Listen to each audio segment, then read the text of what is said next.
गावापासून शहरापर्यंत व शहरापासून राज्यापर्यंत घडणाऱ्या सामाजिक राजकीय घडामोडी आपल्यापर्यंत तात्काळ पोहोचवण्यासाठी आपल्या सेवेत दाखल होत आहे. नगर नाशिक जिल्ह्यातील कोपरगाव, अकोले, संगमनेर, राहता, राहुरी, श्रीरामपूर व सिन्नर या 7 तालुक्यातील दुष्काळाच्या झळा सोसणाऱ्या 182 गावांना वरदान ठरणाऱ्या व 68,848 हेक्टर क्षेत्राचा सिंचनाचा प्रश्न कायमस्वरूपी सोडविणाऱ्या निळवंडे कालव्यांच्या कामांना गती मिळावी यासाठी आमदार आशुतोष काळे यांनी वेळोवेळी केलेला पाठपुरावा, अधिकाऱ्यांच्या वारंवार घेतलेल्या बैठका आणि अडचणीच्या वेळी केलेल्या मदतीतून अखेर निळवंडेच्या डाव्या कालव्याला गुरुवार दिनांक 2 रोजी पाणी सोडण्यात आले. कर्मवीर शंकरराव काळे सहकारी साखर कारखान्याचे vice chairman doctor Machhindra Barde यांच्या हस्ते, पाटबंधारे विभागाचे उपकार्यकारी अभियंता विवेक लव्हाट, महेश गायकवाड, सहाय्यक अभियंता कदम यांच्या उपस्थितीत नारळ फोडून पाणी सोडण्यात आले. यावेळी मोठ्या संख्येने उपस्थित असलेल्या निळवंडे डाव्या कालव्याच्या लाभधारक क्षेत्रातील नागरिकांनी डीजेच्या तालावर ठेका धरत एकमेकांना पेढे भरवत आपला आनंद व्यक्त केला. 5 दशकापासूनचे स्वप्न पूर्ण झाल्यामुळे निळवंडे डाव्या कालव्याच्या लाभक्षेत्रातील नागरिकांनी पाण्यात उभे राहून आनंद व्यक्त करीत आमदार आशुतोष काळे यांचे आभार मानले. निळवंडे कालव्यांच्या कामांना गती देण्यासाठी निळवंडे समितीचे सदस्य असलेले माननीय खासदार कर्मवीर शंकररावजी काळे व माजी आमदार अशोकराव काळे यांनी देखील विरोधी पक्षाचे आमदार असताना त्यांच्या कार्यकाळात निळवंडेच्या कामाला गती देण्यासाठी प्रामाणिक प्रयत्न केले. निळवंडे कालवा कृती समिती व निळवंडेच्या त्या लाभक्षेत्रातील विद्यमान लोकप्रतिनिधी या नात्याने निळवंडे कालवे तातडीने पूर्ण व्हावेत यासाठी आमदार आशुतोष काळे यांनी देखील पाठपुरावा केला आहे.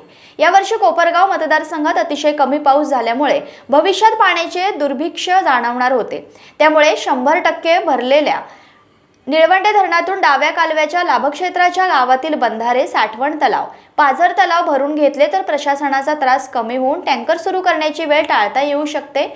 या दूरदृष्टीतून आमदार आशुतोष काळे यांची निळवंडे डाव्या कालव्याच्या अधिकाऱ्यांची बैठक घेऊन निळवंडे डाव्या कालव्यातून पाणी सोडण्यासाठी येणाऱ्या अडचणी दूर करून ज्या ठिकाणी काम सुरू आहे त्या कामाला गती देण्याच्या सूचना केल्या होत्या. त्याचबरोबर निळवंडे धरणातून डाव्या कालव्याचे पाणी कोपरगाव मतदारसंघातील जिरायती भागातील काकडी, मल्हारवाडी, डांगेवाडी, मणेगाव, रांजणगाव, देशमुख, वेस, सोयेगाव, अंजनापूर, बहादूरपूर, धोंडेवाडी, जवळके, शहापूर, बहादराबाद या 13 गावात आणण्यासाठी योग्य नियोजन करून बुजवण्यात आलेले ओढे नाले आमदार आशुतोष काळे यांच्या सहकार्याने उकरण्यात आले आहेत.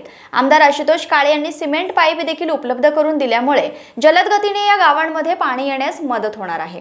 चर, ओढे नाले, पाणी पुरवठा, साठवण तलाव व छोट्या मोठ्या बंधाऱ्यात हे पाणी साठविले जाऊन दुष्काळी भागातील भूजल पातळी वाढवण्यास मोठी मदत होणार आहे. त्यामुळे काकडी, मल्हारवाडी, डांगेवाडी, मणेगाव, रांजणगाव, देशमुख, वेस, सोयेगाव, अंजनापूर, बहादरपूर, धोंडेवाडी, जवळके, शहापूर, बहादराबाद तसेच मतदारसंघातील राहता, चितळी, धनगरवाडी, वाकडी या जिरायती गावातील नागरिकांमध्ये आनंदाचे वातावरण पसरले आहे. यावेळी कर्मवीर शंकरराव काळे सहकारी साखर कारखान्याचे vice chairman doctor Machhindra Barde, पाटबंधारे विभागाचे उपकार्यकारी अभियंता विवेक लव्हाट, महेश गायकवाड, सहाय्यक अभियंता कदम यांच्यासह निळवंडेच्या डाव्या कालव्याच्या लाभक्षेत्रातील काकडी, मल्हारवाडी, डांगेवाडी, मणेगाव, रांजणगाव, देशमुख, वेस, सोयेगाव, अंजनापूर, बहादरपूर, धोंडेवाडी, जवळके, शहापूरचे शेतकरी, नागरिक व राष्ट्रवादी काँग्रेसचे कार्यकर्ते मोठ्या संख्येने उपस्थित होते.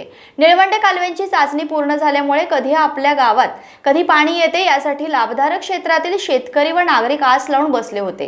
याची जाणीव आमदार आशुतोष काळेंना होती. त्यासाठी निळवंडे डाव्या कालव्याच्या अधिकाऱ्यांच्या वारंवार बैठका घेऊन लवकरात लवकर डाव्या कालव्याचे पाणी लाभक्षेत्रात कसे पोहोचेल यासाठी त्यांचे प्रामाणिक प्रयत्न सुरू होते.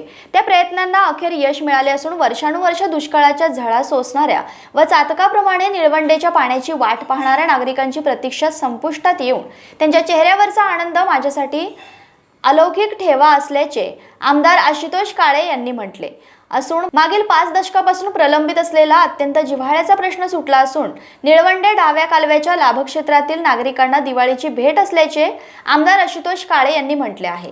पाणी प्रश्न हा काळे परिवारासोबत सावलीसारखा राहणारा सोबती असल्यामुळे स्वर्गीय कर्मवीर शंकररावजी काळे साहेब, माजी आमदार अशोकराव काळे यांच्याप्रमाणे हक्काच्या पाण्याचा लढा मी देखील लढत आहे.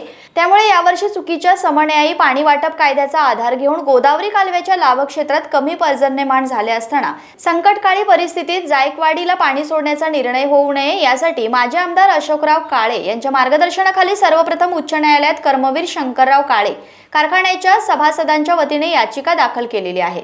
जायकवाडीला पाणी जाऊ द्यायचेच नाही यासाठी शासन दरबारी देखील मी पाठपुरावा करीत असून यश नक्की मिळेल याचा मला विश्वास असल्याचे आमदार आशुतोष काळे यांनी सांगितले आहे। गावापासून शहरापर्यंत व शहरापासून राज्यापर्यंत घडणाऱ्या सामाजिक राजकीय घडामोडी आपल्यापर्यंत तात्काळ पोहोचवण्यासाठी आपल्या सेवेत दाखल होत आहे।